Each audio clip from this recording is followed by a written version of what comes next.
Air India's fate has been decided. Tata Sons has won the bid for the national air carrier Air India after bidding the highest. India's flag carrier has been in trouble for more than a decade now.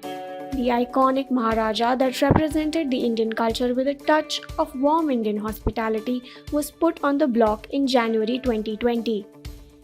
The airline was running in loss for more than 5 years when the process of divestment of Air India officially began in December 2020.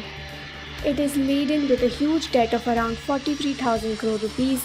It has accumulated losses of 70,820 crore rupees till 31 March 2020. On September 15, the government began the process of accepting financial bids for the debt-laden national carrier.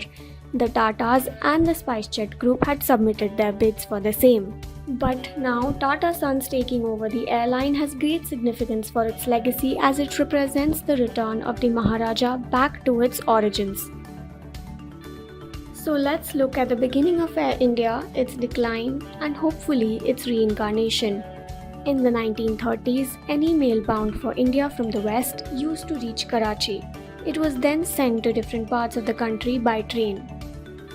Neville Vincent, a former Royal Air Force pilot, approached J.R.D. Tata, who had some basic flying experience as a youngster. Vincent proposed an air service that could pick up mail from Karachi and deliver it to the destination. From here began the journey of Tata Air Mail with two Portsmouth aircrafts in 1932. First flight was on October 15, 1932, where J.R.D. Tata flew the mail from Karachi to Bombay.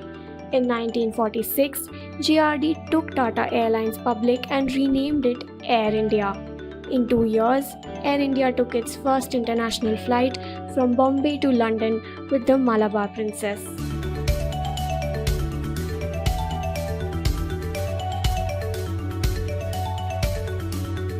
India nationalized All Indian Airlines in 1953. Even though J.R.D. remained the chairman of Air India after the nationalization, he had expressed to Jawaharlal Nehru that nationalization would not result in an efficient air support system. But Nehru was determined, as it was already decided that it would bring order to the aviation industry. In 1978, the Janata Party government led by Morarji Desai removed J.R.D. Tata. J.R.D. had set high benchmarks and his removal outraged many. Many saw it as the beginning of the end of the Maharaja.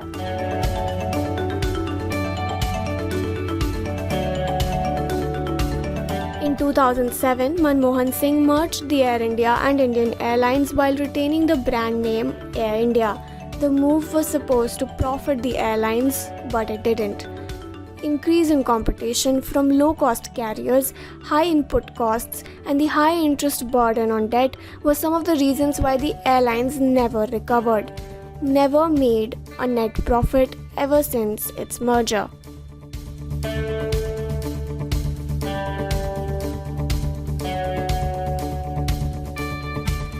The airline will give the successful bidder control of 4,400 domestic and 1,800 international landing and parking slots at domestic airports, as well as 900 slots at airports overseas.